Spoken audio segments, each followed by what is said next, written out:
اور مذمت بھی کی ہے، شدید مذمت کی ہے، بلکہ وزیر دفاع نے تو یہ کہا ہے کہ ہم ہر طریقے سے ایران کے ساتھ کھڑے ہیں. یہ اس میں یہ جملہ جو ہے بڑا معنی خیز ہے. تو میں یہ سمجھتا ہوں کہ یہ کچھ دیر چلے گی. جو اسرائیل کا خیال تھا کہ یہ 2-3 دن میں ختم کرنے کے بعد ایران گھٹنے ٹیک دے گا، وہ نہیں ہونے کا. ایران ایک لمبی جنگ لڑے گا، لیکن کوشش ایران کی یہ ہوگی صرف اسرائیل کے خلاف ہو، اور یہ اس وقت تک ختم نہیں ہوگی میرے اپنے اندازے میں جب تک دنیا میں یہ تاثر نہ ہو جائے کہ ایران نے اپنا بدلہ لے لیا ہے اور یہ دونوں لگ بھگ برابر ایک دوسرے کو چوٹیں پڑی ہیں. یہ میں بتا دوں کہ اگر ایران نے اس چوٹ کا 10واں حصہ بھی لگا دیا اسرائیل کے اوپر جو ان کو پہنچی ہے تو اسرائیل برباد ہو جائے گا. تو دیکھتے ہیں آنے والے دنوں میں کیا ہوتا ہے. جی اچھا سر، یہ یہاں پر ایک چھوٹا سا کوشچن میں کرتے ہوئے آگے چلوں گا کہ آپ نے خود بھی کہا کہ ایران کا جو بیلسٹک میزائل ہے وہ جب اسرائیل میں گر رہا ہے تو اس سے پہلے کئی جگہ انٹرسیپشن کے لیے امریکہ کھڑا ہے، یو اے ای میں، آپ کے اردن میں، عراق میں، اس کے علاوہ اس کی اور بھی سمندر میں بھی ان کے بیڑے موجود ہیں. لیکن سر ہم یہ دیکھ رہے ہیں کہ یہ جو آپ کے ایران ہے وہ تو اس وقت اکیلے فائٹ کر رہا ہے، اور اس کا میزائل کئی جگہ کی انٹرسیپشن کے بعد آپ کے اسرائیل میں گر رہا ہے، اور اسرائیل کے پاس بھی لیٹسٹ ان کا ایئر ڈیفنس موجود ہے. اس کے باوجود بھی یہ دیکھا دنیا نے کہ یہ میزائل وہاں پہنچ گیا. اس کے اوپر ذرا کمنٹس دیجئے سر کہ یہ کیا اللہ کی مدد ہے یا یہ کوئی خاص ٹیکنک ہے یا ایران کو سمجھا جا رہا تھا، انڈر اسٹیمیٹ کیا جا رہا تھا؟ جی میرا خیال ہے یہ ٹیکنیکلی بڑی اچیومنٹ ہے یہ جو آپ نے بات کی ہے. باقی اللہ تعالیٰ تو آپ کو پتہ ہے نا انہی کی مدد کرتا ہے جو اپنی خود مدد کرتے ہیں. تو اس میں ہم ایران کی جو ٹیکنالوجی ہے اس کو انڈرمائن کریں گے اگر ہم کہیں کہ یہ صرف اللہ کی مدد ضرور ہے، لیکن یہ ان کے سائنسدانوں کی کاوشیں ہیں اور ان کی ایک جو ایکسپرٹیز جو ہے اس کو ماننا پڑے گا، کیونکہ یہ پہلے 3-4 دفعہ اس قسم کی مدبھیڑ ہو چکی ہے.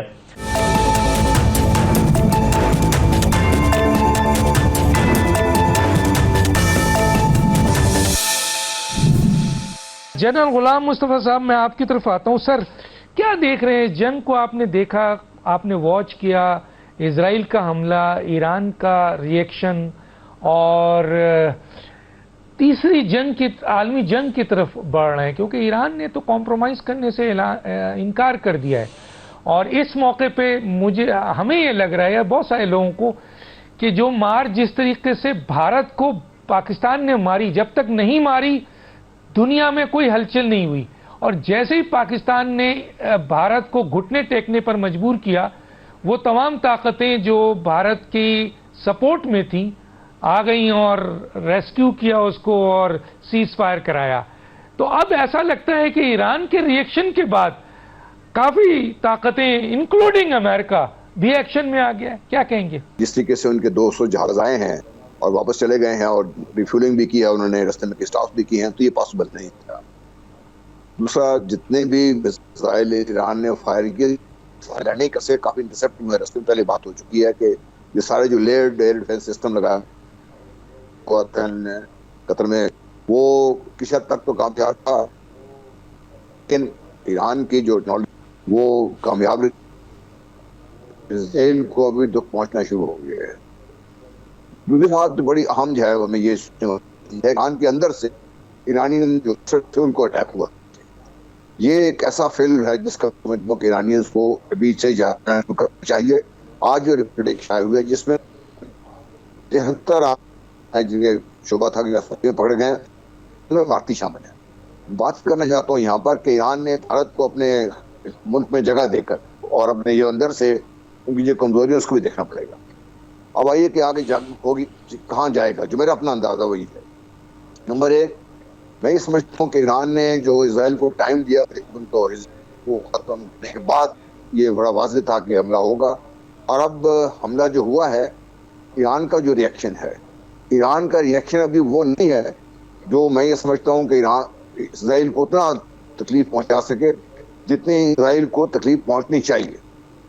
اور تیسری بات جو میں یہاں پہ رکھنا چاہتا ہوں وہ یہ ہے، دیکھیے ایران کی جو ریٹیلیشن کی جو کامیابی، بڑی بات کر رہا ہوں، ہو سکتا ہے میں غلط ہوں، ایران کی ریٹیلیشن کی جو کامیابی ہے اس میں پاکستان کی کامیابی بھی مضمن ہے۔ مہدی صاحب، آپ کا تو کافی ریگولر وزٹ رہتا ہے ایران کا، اور وہاں پہ کئی اہم لوگوں سے ملاقات بھی کرتے ہیں۔ ایک تاثر تھا کہ یہ جو جنگ پہلے ایران لڑتا رہا وہ ایک پراکسی وار تھا اسرائیل کے خلاف، کبھی حوثیوں کے ذریعے، کبھی حماس کے ذریعے، تو یہ براہ راست ایک جنگ ہوئی ہے۔ اور اس جنگ میں جس طرح آپ کے اسرائیل نے اٹیک کیا ہے اور کئی اہم ترین لوگوں کو ٹارگٹ پہ انہوں نے آپ کے فائر کیے ہیں، اس کے باوجود جیسے ہمارے دونوں جنرل نے اس بات کو، دونوں دفاعی ایکسپرٹس ہیں وہ کہہ رہے ہیں کہ اتنی جلدی ریکوری ہوئی ہے ایران کی، اور ایران نے جو اٹیک کیا ہے اس کو آپ کیسے دیکھتے ہیں؟ اور ایک اور چیز بتائیے سر کہ اس وقت اسرائیل کے پیچھے تو امریکہ ہے، پوری طرح موجود ہے، کوئی اس میں دو رائے نہیں ہے، اور کئی مسلم ممالک بھی ساتھ دے رہے ہیں۔ کیا ایران کے ساتھ بھی کوئی بڑی طاقت ہے کسی نہ کسی طریقے سے؟ بسم اللہ الرحمن الرحیم۔ ڈاکٹر صاحب آپ کا بہت شکریہ۔ میں سب سے پہلے آپ کی جو پہلی بات ہے اس کی طرف آتا ہوں۔ اصل میں ایران سے غلطی یہی ہوئی کہ جو آپ جن کو پراکسیز کہہ رہے ہیں، میں ان کو اتحادی سمجھتا ہوں ایران کا۔ تو ایران نے جو ہے جب اتحادیوں نے حملہ کیا تو ایران خاص طور پہ اور حزب اللہ وہ فیصلہ نہیں کر سکے، اور ان کے فیصلے کی تاخیر کی وجہ سے حماس کو بھی نقصان ہوا اور فائنلی حزب اللہ کو بھی نقصان۔ اگر حماس کے ساتھ ساتھ اس وقت حزب اللہ جو ہے وہ میدان میں آ جاتا تو اسرائیل کو انگیج کرنا جو تھا نسبتاً آسان تھا، کیونکہ بشار الاسد کی حکومت اس وقت موجود تھی اور تہران سے بیروت تک سپلائی لائن جو تھی وہ برقرار تھی۔ لیکن اس وقت جو ہے یہ فیصلہ نہیں ہو سکا، اور حماس کی لیڈرشپ یہ بات کم از کم پرائیویٹلی کہتی رہی کہ ہمیں یہ امید تھی کہ ہمارے ساتھ ساتھ جو ہے وہ حزب اللہ بھی اس پہ شامل ہوگا۔ اب وہ اس ناکامی کی وجہ سے ہوا یہ کہ حماس بھی گئی، حزب اللہ بھی گیا، اور بشار الاسد صاحب بھی چلے گئے۔ جیسے دونوں ماہرین نے فرمایا ہے کہ انٹرسیپٹ جو ہے وہ رستے کے اندر شروع ہو گیا، رستے میں اسی لیے شروع ہو گیا کہ آپ کی جو دوستی تھی وہ جگہ سے ختم ہو گئی۔ اب جس وقت انہوں نے آپ پر حملہ کیا تو ان کے لیے یہ بھی آسانی ہو گئی کہ ان کے لیے عراق تک آنا جو تھا وہ بالکل آسان ہو گیا، کہیں سے ان کو کوئی روک ٹھوک نہیں تھی۔ اس وجہ سے جو ہے وہ ایران کا زیادہ نقصان ہوا، اور جیسے ابھی فرمایا ہے کہ انٹرنلی بھی یہ ہوا کہ ایران کے اندر سے ایسے لوگ موجود تھے جنہوں نے ان کو صحیح معلومات دی اور انہوں نے اپنے ٹارگٹس کے اوپر جو ہے حملہ کیا۔ لیکن اس ساری صورتحال کے باوجود ہمیں یہ ماننا پڑے گا کہ ایران نے بہت تیزی کے ساتھ اپنی چیزوں کو درست کیا، اور اس نے اگلے 48 گھنٹوں کے اندر جو ہے وہ اسرائیل پر حملہ کر دیا۔ اب صرف بات یہ ہے کہ انٹرسیپٹ اس کے جو بلاسٹک میزائل ہیں وہ بھی ہوئے، کچھ نشانے پہ لگے لیکن کچھ ہوا میں اڑ گئے۔ اس کے دوسرے ممالک نے بھی اسرائیل کا ساتھ دیا، خاص طور پہ امریکہ نے۔ اب اصل میں بات یہ ہے کہ 200 میزائل جب آپ ماریں گے تو ان کی جو 4 لیئر ہے وہ اس کو کنٹرول کرنے کی پوزیشن میں، آپ کو اس کی تعداد بڑھانی پڑے گی، اور ایک متعارف اندازے کے مطابق اگر ایک وقت میں آپ 800 میزائل ماریں گے تو پھر اس وقت اسرائیل کے لیے ممکن نہیں رہے گا کہ وہ اس کو بہت زیادہ انٹرسیپٹ کر سکے۔ دوسری بات جو وہ ایک بہت اپنے میزائل کی بات کرتے ہیں جسے خیبر میزائل کہتے ہیں، ابھی تک انہوں نے اس کا استعمال نہیں کیا ہے، لیکن ان کی طرف سے یہ خبریں آ رہی ہیں، پاسداران انقلاب نے بھی کہا ہے کہ ہم اب اس کا استعمال کرنے جا رہے ہیں۔ اب یہ وہ ٹرننگ پوائنٹ ہوگا جس طرح وہ اس کے لیے کہتے رہے ہیں کہ خیبر میزائل کی جو رینج ہے یا خیبر میزائل کا جو دوسرے کو نقصان پہنچانے کی صلاحیت ہے وہ دنیا کے کسی بھی اچھے میزائل کے برابر ہے۔ تو یہ دیکھنا پڑے گا کہ یہ کیا صورتحال ہوتی ہے، کیونکہ ایران کے پاس وہ فیسلٹیز ختم ہو گئی جو آج سے 1.5 سال پہلے یا 2 سال پہلے تھی کہ وہ اسرائیل کے بارڈر کے اوپر سے اسرائیل کے اوپر حملہ کرنے کی طاقت رکھتا تھا۔ تو اس لیے ایئر فورس کے ذریعے سے تو ایران کے لیے ممکن نہیں ہے کہ وہ جا کر اسرائیل پر حملہ بھی کرے اور وہ واپس بھی آ جائے۔ ایک تو 30 سال پرانے جہاز ہیں اور ایک 1500 سے 2000 کلومیٹر کا سفر طے کر کے جانا اور پھر واپس آنا مشکل ہے، لیکن میزائلز کے ذریعے سے وہ یہ کر سکتا ہے۔ اب دوسری بات، جیسے جنرل لودھی صاحب نے بہت صحیح بات کہی کہ کیا ایران اس لڑائی کو بڑھانا چاہے گا؟ میرا بھی خیال ہے نہیں بڑھانا چاہے گا۔ اب نہ بڑھانے کی 2 صورتیں، ایک صورت تو یہ ہے کہ جو وہ کہہ رہا ہے کہ ہم جو ہیں امریکہ کے جو اڈے ہیں ان پر حملہ کریں گے۔ اب یہ سارے اڈے جو ہیں یہ مختلف مسلمان ملکوں کے اندر ہے، تو اگر آپ ان پر اڈے پر حملہ کریں گے تو لا محالہ ان ملکوں کے معاملات بھی ہوں گے۔ تیسری چیز جو بہت زیادہ امپورٹنٹ ہے وہ شط العرب ہے. کیا شط العرب کو جو ہے وہ ایران بند کرنے کی پوزیشن میں ہے؟ وہ کر سکتا ہے بند. اس نے اپنی جو بحری مشقیں دکھائی تھی اس کے اندر یہ صلاحیت ہے اس کے پاس. لیکن پھر وہی بات آ جاتی ہے کہ شط العرب کو بند کرنے سے دنیا کا more than 40% پیٹرول جو ہے اس کی آمد و رفت اس علاقے سے ہے. تو اور وہ 40% پیٹرول جو ہے وہ اور ملکوں کا بھی ہے. تو کیا اس وقت ایران اس پوزیشن میں ہوگا کہ وہ اور ملکوں کے بھی پیٹرول کو روکے؟ کیوں نہ وہ مائنز بچھا کر کرے, کیوں نہ اپنی طاقت کے ذریعے سے کرے. تو یہ ایک مشکل کام ہے. تو اصل کام اب ایران کا یہی ہے کہ ایران جو ہے وہ اپنے ان میزائلوں کا استعمال کرے جس کا وہ بہت عرصے سے ذکر کرتا رہا ہے, اور ان میزائلوں کا بھی استعمال کرے جس کے بارے میں وہ کہتا رہا ہے کہ یہ جو بحری ہماری فوج ہے وہ اس کو استعمال کرے گی, اور وہ ڈرونز کہ جو بحری بیڑے اس وقت جو ہیں وہ اسرائیل کے خاص طور پہ ان کو کس طرح ہٹ کیا جا سکتا ہے. تو یہ وہ سینیریو ہے جو ایران کو کرنا پڑے گا, کیونکہ اگلا سٹیپ جو ہے وہ اسرائیل اصل میں صرف حملے نہیں کرے گا, بلکہ اگر آپ نے کل رات کی ویڈیو نیتن یاہو کی دیکھی ہو تو وہ ایرانی قوم سے مخاطب ہے, اور وہ یہ کہہ رہا ہے کہ دیکھیے ایک تو ہم اپنی بچت کے لیے آپ سے ایٹم بم نہیں چاہتے, اور دوسری چیز ہم یہ چاہتے ہیں کہ آپ لوگ جو ہیں وہ آزاد ہو جائیں. تو وہ اندر سے خلفشار جو ہے وہ لے کر آنے کی کوشش کر رہا ہے. اور ہم بہت دفعہ ایرانی دوستوں سے یہ بات کہتے رہے ہیں کہ آپ لوگ جو ہیں وہ چلیں اپوزیشن کے ساتھ جیسا مرضی رویہ رکھیں, لیکن جو لوگ آپ کے ساتھ انقلاب میں شامل ہوئے تھے, جو بہت بڑے بڑے عہدوں پر رہے انقلاب کے بعد, ان لوگوں کے ساتھ نیگوسیشن کرنے کی ضرورت ہے, ان کو جیلوں میں, کیونکہ انٹرنلی جس وقت تک آپ مضبوط نہیں رہیں گے تو آپ کے لیے مشکل ہوگا ڈیفینڈ کرنا. بہت صحیح بات کی ہے, بہت صحیح بات کی ہے. کوئی بھی ملک جب تک انٹرنلی اپنے اختلافات کو ختم کر کے ایک پوائنٹ میں نہیں ہوگا, وہ دفاعی لیول پر یا آپ کے لڑائی لیول پر بہت محدود ہو جائے گا. میں ایک چھوٹے سے بریک پہ جاؤں گا اور پھر مہمانوں کے پاس آتا ہوں. چھوٹا سا بریک.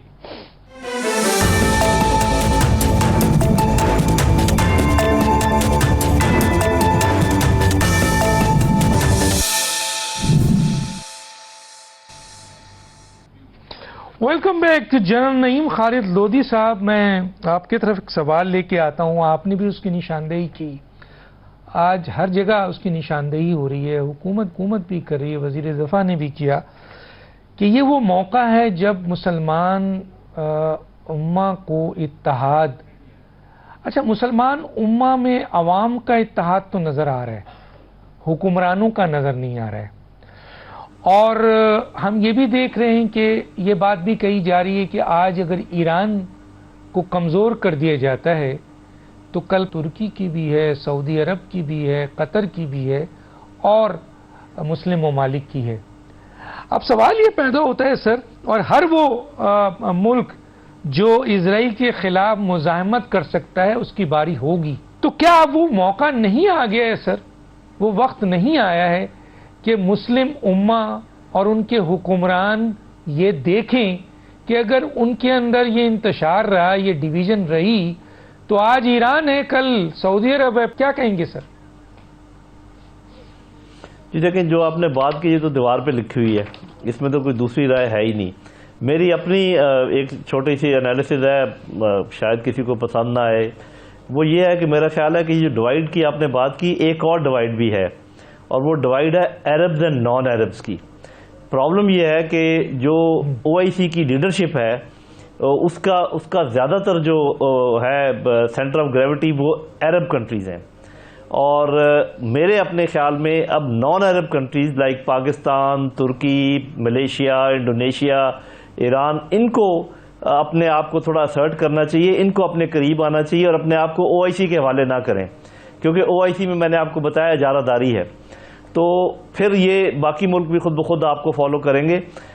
یہ میرا خیال ہے کہ یہ ایک ایسا موقع ہے کہ جس میں ہمیں یہ والا چیز ایکسپلور کرنی چاہیے. پہلے ایک دفعہ اس کی کوشش ہوئی تھی جس کو سبوتاج کر دیا گیا تھا, اب دوبارہ ہمیں اس لائن پہ کرنی چاہیے. اس میں میں یہ نہیں کہہ رہا خدا نہ خواستہ کہ کوئی مڈل ایسٹ کے لوگ ہمارے دشمن ہیں یا خلاف, ہمارے دوست ہیں, لیکن بہرحال وہ اپنے مفاد کو مجھے ایسے لگتا ہے اپنے جو وہاں مڈل ایسٹ کا مفاد ہے یا جو عربوں کا مفاد ہے اس کو مسلمانوں کے مفاد سے آگے رکھتے ہیں. میرے منہ میں خاک، یہ مجھے ایسے لگتا ہے.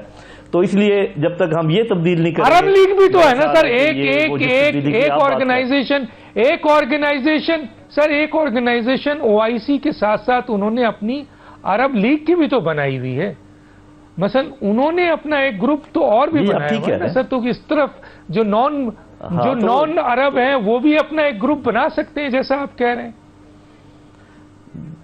جی بالکل، ان کا حق بھی ہے اور میرا خیال ہے اس وقت کی ضرورت بھی ہے، اور یہ فوری طور پہ ہونا چاہیے، کیونکہ اس میں ایسے ممالک ہیں جیسے ترکی ہے، ملیشیا ہے، پاکستان ہے، ایران ہے. یہ ایسے ملک ہیں بڑے بڑے کہ ان کا جب یہ اکٹھے ہو جائیں گے بہت دبدبہ ہوگا. بلکہ آپ افغانستان کو بھی شامل کریں اس میں، سینٹرل ایشیا کے کچھ ملک بھی ہو سکتے ہیں. تو یہ ایک بہت ہی اس وقت میرا خیال ہے اپرچونٹی بھی ہے، اور مجھے لگتا ہے کہ وقت کی ضرورت بھی ہے. اچھا جہاں صاحب یہ بتائیے کہ ایران اور آپ کے جو اسرائیل ہے، کیونکہ ایران اور عراق کی جنگ ہم نے دیکھی ہے، اور کئی لحاظوں سے اور بھی تاریخ کے لحاظ سے ہمیں اسرائیلی اور یہودی، یعنی جو اسرائیلی ہیں اور جو ایرانی ہیں مسلمان، ان کی جو آپ کے اعصابی، کیونکہ اعصابی جنگ بھی ہوگی نا سر، جہاں ٹیکنک ہے، جہاں افرادی قوت کی ہے، جہاں جدید ٹیکنالوجی کی ہے، وہاں اعصابی ہے. تو ان دونوں ممالک کی اعصابی جنگ اگر بڑھتی ہے جنگ، تو آپ کس کو ایج دیں گے سر؟ جی دیکھیں، اسرائیل کی بھی ہسٹری اگر دیکھی جائے، ایران کی بھی دیکھی جائے، تو اعصابی طور پہ یہ دونوں ملک کافی توانا ملک ہیں، یہ ماننا پڑے گا. لیکن وہ جیسے ایک بڑی کہاوت ہے نا کہ ہارتے آپ تب ہیں جب ہار مانتے ہیں. ابھی آپ دیکھ لیں حماس کتنی چھوٹی سی سٹرپ ہے، کتنے تھوڑے سے لوگ ہیں، کیا ظلم نہیں ان کے اوپر ہوا، بلکہ تقریباً نیست و نابود ہو گئے. ہار نہیں مان رہے اور اس لیے وہ جنگ ختم نہیں ہو رہی. تو میرا اپنا خیال یہ کہ ایران کے پاس تو بہت مین پاور ہے اور بہت زمین ہے. صرف جس چیز کی کمی ہے، جس کا میں ذکر کر دیتا ہوں، کہ جس طریقے سے امریکہ اور کچھ ممالک کھڑے ہوئے ہیں اسرائیل کے ساتھ، اس وقت ضرورت ایران کو ہے کہ وہ ڈپلومیٹکلی کوشش کر کے رشیا اور چائنا جیسے ممالک کے ساتھ ان کو یہ کہے کہ آپ بھی کم از کم میری کچھ نہ کچھ مدد کریں.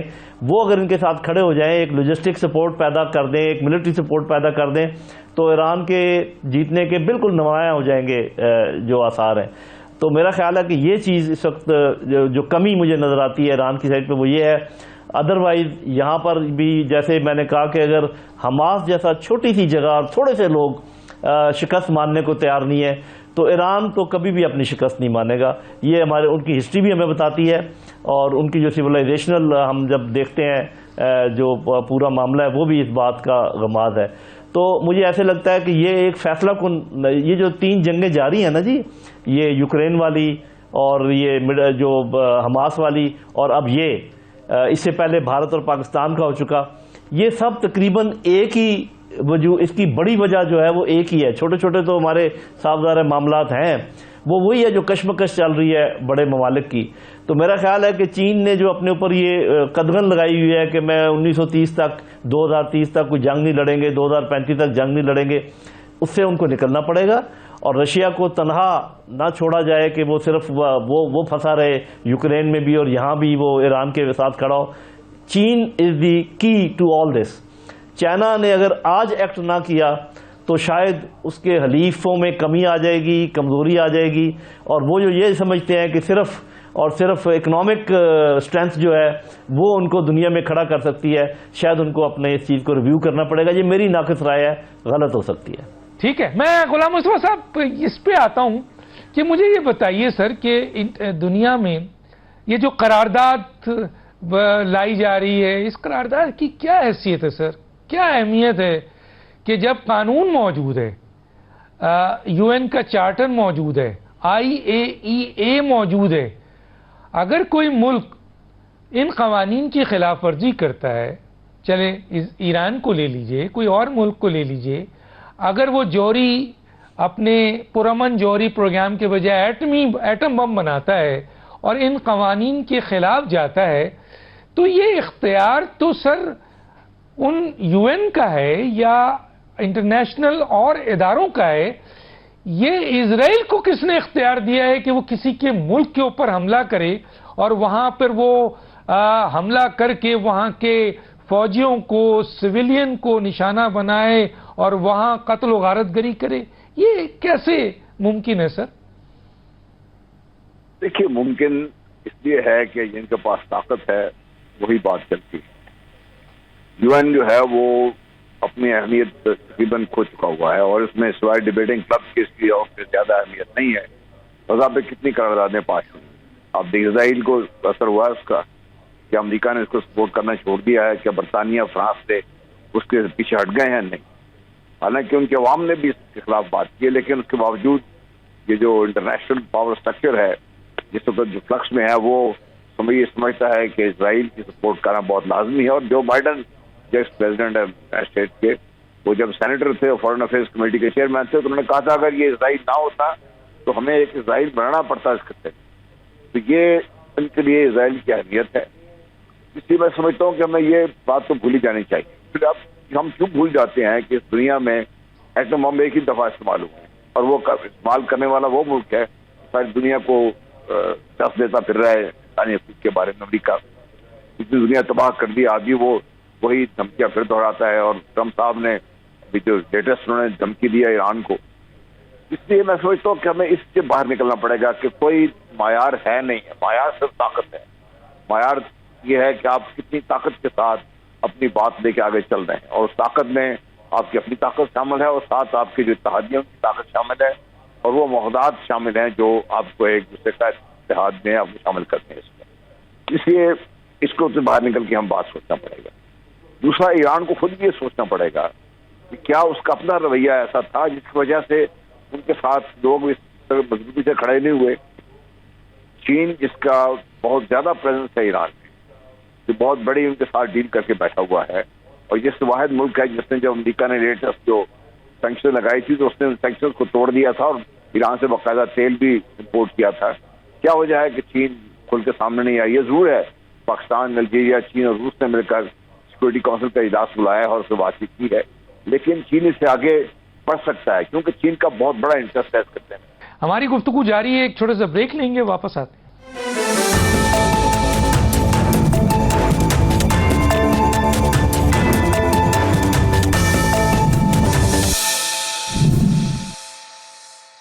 پاکستان میں، ایران میں، اس لیے میں سمجھتا ہوں کہ ایران کو بھی اپنا یہ سوچنا پڑے گا کیا ایسی وجہ ہے کہ اس کی اپنی جو مضبوطی ہو سکتی ہے خطے کے موالد۔ پاکستان شاید واحد ملک ہے جو بڑی مضبوطی کے ساتھ ایران شاید کھڑا ہوا ہے اس وقت، کنڈمنیشن اب تک سے ہوئی ہے، لیکن پاکستان پوری طاقت کے ساتھ، پوری قوت کے ساتھ ایران کے ساتھ کھڑا ہے، کیونکہ پاکستان کو یہ اندازہ ہے اور ایران کو شاید یہ اندازہ نہیں ہے تھا، ہو گیا ہوگا کہ پاکستان کے ساتھ جو تعلقات میں جو اتار چڑھاؤ ہوتا رہا ہے وہ نقصان اس کا پاکستان کو جو ہوا اس سے بہت زیادہ نقصان بھارت کو، ایران کو ہو رہا ہے۔ تو یہ بھی ہمیں ایران کو بھی یہ بات سوچنی پڑے گی اور مل کر ہی بات آگے بڑھ سکتی ہے۔ جس بات ہو رہی تھی اور لودھی صاحب جو بات کر رہے تھے، دیکھیے باری تو جیسے میں نے پہلے آپ کے سوال کے جواب میں کہا تھا، دیکھیے آپ اگر آج سے 25 سال پیچھے چلے جائیں، اس وقت دیکھیے مڈل ایسٹ کا نقشہ کیا تھا، آج دیکھیے مڈل ایسٹ کا نقشہ کیا ہے۔ اب دیکھیے کوئی ایسی طاقت ہے مڈل ایسٹ کے اندر جو اسرائیل کے سامنے کھڑی ہو سکتی ہے؟ کوئی ایسی طاقت ہے جو مل کر امریکہ کو ڈیفائی کر سکتے ہیں اس وقت؟ عرب لیگ کی بات ہو رہی تھی، عرب لیگ تو بذات خود جب مل کے بیٹھ کے ملکوں کو آپ دیکھتے ہیں وہاں پہ امریکہ کی پریزنس بہت زیادہ ہے، ڈیل آف دی سینچری میں یہ لوگ شامل رہے ہیں اس کے بیچ میں۔ اور ابھی جو ٹرمپ صاحب لے کے آئے ہوئے ہیں، جب ڈیسنٹ چکر لگا کے گئے ہیں تو لوگوں نے تو پتہ نہیں کیا کیا ان کو طائف دیے سب ان کو خوش رکھنے کے لیے، اور بڑی بڑی انویسٹمنٹ کا وہاں پہ اعلان کیا ہے اس کے۔ یہ دنیا میں طاقت اور پیسہ، یہ دو چیزیں جو چل رہی ہیں، اس میں ہر ملک کو اپنے مفادات کا نگہداشت کے لیے اپنے اپنے ساتھی ڈھونڈ کے ان کے ساتھ مل کے بیٹھنا پڑے گا۔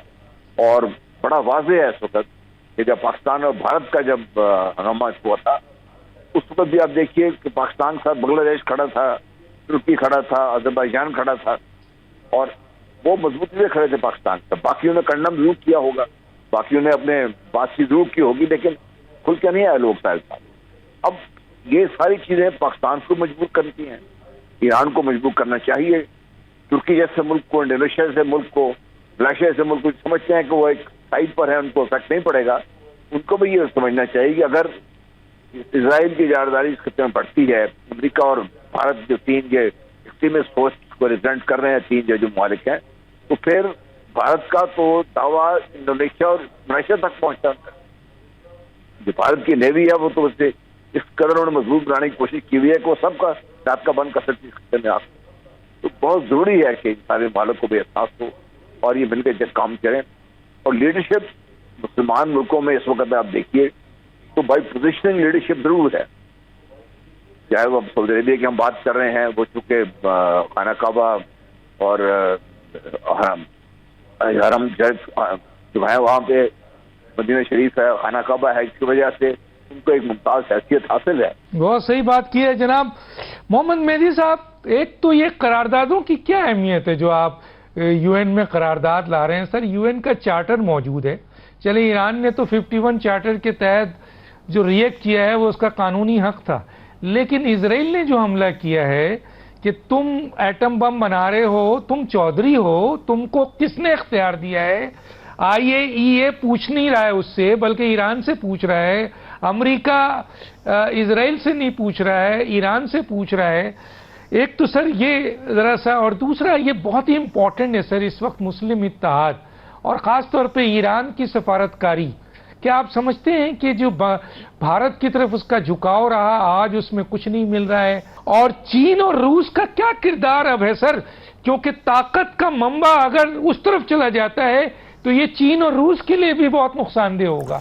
جی ڈاکٹر صاحب آپ نے بہت ساری باتیں کی، اور اس سے پہلے بھی آپ نے طرف ایک تو میں یہ عرض کرنا چاہ رہا تھا کہ عرب دنیا سے ہٹ کر مسلمانوں نے ایک تنظیم بنائی تھی D8 کے نام سے، اور اس کے کچھ اجلاس بھی ہوئے تھے جس میں صرف ایک مصر ضرور عرب تھا، باقی انڈونیشیا، ملیشیا، بنگلہ دیش، پاکستان، ایران اور ترکی یہ اس کے ملک تھے. یہ ڈیولپنگ کنٹریز تھی جو مسلمانوں کو لیڈ کر سکتی تھی. اس کا فوکس تو زیادہ سائنس اینڈ ٹیکنالوجی پر تھا، لیکن یہ وہ تنظیم آلریڈی موجود ہے جس کو فوکس جو ہے وہ کیونکہ آپ کو یاد ہوگا کہ ملیشیا نے OIC کے پیرلل ایک اجلاس بلایا تھا، لیکن انفارچونیٹلی اس وقت جو ہمارے وزیر اعظم تھے انہوں نے آخری لمحے میں اس میں جانے سے انکار کر دیا تھا. پہلے جبکہ ان کی خواہش تھی کہ وہ اجلاس ہو عرب دنیا سے ہٹ کر، لیکن بعد میں وہ نہیں آئے تھے، جس پر طیب رجب اردگان صاحب نے ایک پریس کانفرنس بھی کی تھی. میں اس ساری تفصیل میں نہیں جانا چاہتا. دوسرے نمبر پر آپ نے ایک بہت اہم سوال کیا جو مسلمانوں کے اندر ڈویژن ہے. دیکھیے اس کی جو بہترین بات ہے نا، وہ موساد کے چیف ہوتے تھے علاوی، انہوں نے اپنی کتاب کے اندر ڈیفائن کیا ہے، اور اس کی باقاعدہ ہم سیلیبریشنز کیا کرتے تھے اسرائیل کے اندر اس خوشی کی. تو اس میں تو کوئی شک کی گنجائش ہی نہیں ہے کہ اس کی وجہ سے مسلمانوں کو بے تحاشا نقصان ہوا ہے، اور آج والے دن تک مسلمانوں کو نقصان ہوتا جا رہا ہے. جہاں تک آپ نے بات کری ایران کی، دیکھیں یہ بات بھی ایرانی دوستوں سے ہم کرتے رہے ہیں بہت زیادہ، اور ابھی بھی جب میں آخری دفعہ ایران گیا ان کی 2 یونیورسٹیوں میں خطاب کرنا تھا تو وہاں پر بھی عرض کی کہ جناب آپ جو ہندوستان کے ساتھ یہ پینگے بڑھا رہے ہیں یہ آپ کو نقصان دے گی. دیکھیں اس کی صاف سی وجہ ہے، $16 بلین کا اسلحہ سالانہ اسرائیل بیچتا ہے دنیا کو، جس میں سے $8 بلین کا اسلحہ وہ صرف انڈیا کو بیچتا ہے. تو آپ اسی سے اندازہ لگا لیں کہ 50% اس کا اسلحے کا خریدار جو ہے انڈیا ہے. تو ایران کے لیے وہاں کہاں بینیفٹ آنا تھا، اور اس نے چاہ بہار کے ذریعے سے جہاں ہماری طرف جاسوس آئے وہاں خود انڈیا کے اندر جو ہے وہ پینیٹیشن ہو گئی. اور اس کی مثال ہے، آپ نے دیکھا ہوگا قطر نے پچھلے سال انڈینز کو جو تھا وہ ان کو سزائیں دی اور ان کو کہا کہ یہ جاسوسی کر رہے تھے عمان کے اندر بھی. تو یہ وہ انڈیا کا یہ کام ہے، جبکہ وہ نیول آفیسرز تھے جن کو یہ کہا گیا. تو یہ تو سب کچھ ہونا تھا، اور ابھی بھی ایران کو جو ہے وہ عقل کے ناخون لینے پڑیں گے اور اس طرف جو ہے اپنی توجہ بڑھانی پڑے گی. اور جو اس کا یہ نقصان ہوا ہے نا بہت بڑا، اس کی وجہ یہ ہے کہ جب اس نے پاکستان پر میزائل مارا اور پاکستان نے جبکہ اس کے بعد 2 دن انتظار کیا کہ شاید وہاں سے یہ آئے کہ غلط فہمی سے یا ایسے، لیکن اس کے بعد جب پاکستان نے ریئیکٹ کیا تو یہ بھی دنیا نے دیکھا کہ ایران کی کتنی صلاحیت ہے، ایران کیا کر سکتا ہے. پاکستان نے جس وقت ریئیکٹ کیا تو پاکستان نے اس کی تصویریں بھی جاری کی کہ کہاں پر کیا ہے، جبکہ ایران جو تھا وہ کچھ نہیں بتا سکا. تو بہت ساری غلطیاں ہوئی ہیں. مجھے یاد ہے جب ابراہیم رئیسی صاحب جو بعد میں جہاز کے اس میں کریش ہو گئے، جب پاکستان آئے تو میرے سے بھی ان کی ملاقات ہوئی، تو ایسا محسوس ہوتا تھا کہ بہت ساری چیزیں شاید پولیٹیکل حکومت سے پوچھے بغیر بغیر پاکستان کے ساتھ کر دی گئی ہیں، جس کی وجہ سے پولیٹیکل حکومت بہت پریشان ہے اور انہوں نے کوشش کری اس کو برج کرنے کی. تو یہ ساری باتیں. اب رہا جہاں تک چین اور رشیا کا معاملہ، آپ نے دیکھا ہے ابھی ریسنٹلی رشیا کے ساتھ ایک پیکٹ ہوا ہے، ایران کا جو پیکٹ ہر قسم کے معاملات کے اندر ہے، جس میں دفاعی معاملہ بھی ہے. اب یہ تو رشیا کا کام ہے، لیکن رشیا اتنا پھنسا ہوا ہے یوکرائن جنگ کے اندر کہ رشیا کے پاس شاید بہت زیادہ سپیس نہیں ہے. اسی طرح ایران کے ساتھ بھی چائنا کا ایک معاہدہ ہوا ہے جو بنیادی طور پر تو بزنس ریلیٹڈ ہے، ٹریڈ ریلیٹڈ ہے، ان کے معیار زندگی کو ایرانیوں کے بہتر کرنے کے لیے. لیکن یہی وہ چیزیں ہیں کیونکہ ایران نے اس کی ایک پاسداری کری ہے. ایران نے آج والے دن تک چین کی خواہش پر اسے اوپن نہیں کیا کہ اس کے اندر کیا کیا چیزیں ہیں. تو یہ وہ وقت ہے کہ ایران کو اپنی سفارت، کیونکہ ایران نے چین کی بات مانتے ہوئے سعودی عرب کے ساتھ بھی اپنے ڈپلومیٹک تعلقات کو دوبارہ سے بحال کیا اور ایک میز کے اوپر آیا. تو چین کا ایک رول جو ہے وہ موجود ہے. اب چین جو ہے اس وقت خود کیا، کیونکہ دیکھیں نا چین کے لیے بھی تو یہ ایشو ہے نا کہ اتنے عرصے سے پاکستان کے ساتھ چین کے جو تعلقات چل رہے تھے اس میں بہت ساری جہتیں تھی، لیکن ایران کے ساتھ جو ہے وہ ایران نے اپنے آپ کو ایک بند رکھا ہوا تھا. لیکن بہرحال میرا خیال ہے کہ جہاں پاکستان مدد کر رہا ہے صرف سفارتی سطح پہ نہیں بلکہ اس سے آگے جا کے پاکستان مدد کر رہا ہے. مفادات ہے، چین کے بھی مفادات ہیں، چین کے مفادات بھی ہیں. اگر ایران کمزور ہوتا ہے تو یہ بھی کمزور ہوتے ہیں. وقت ختم ہو چاہتا ہے. ڈاکٹر عدیج، اللہ حافظ.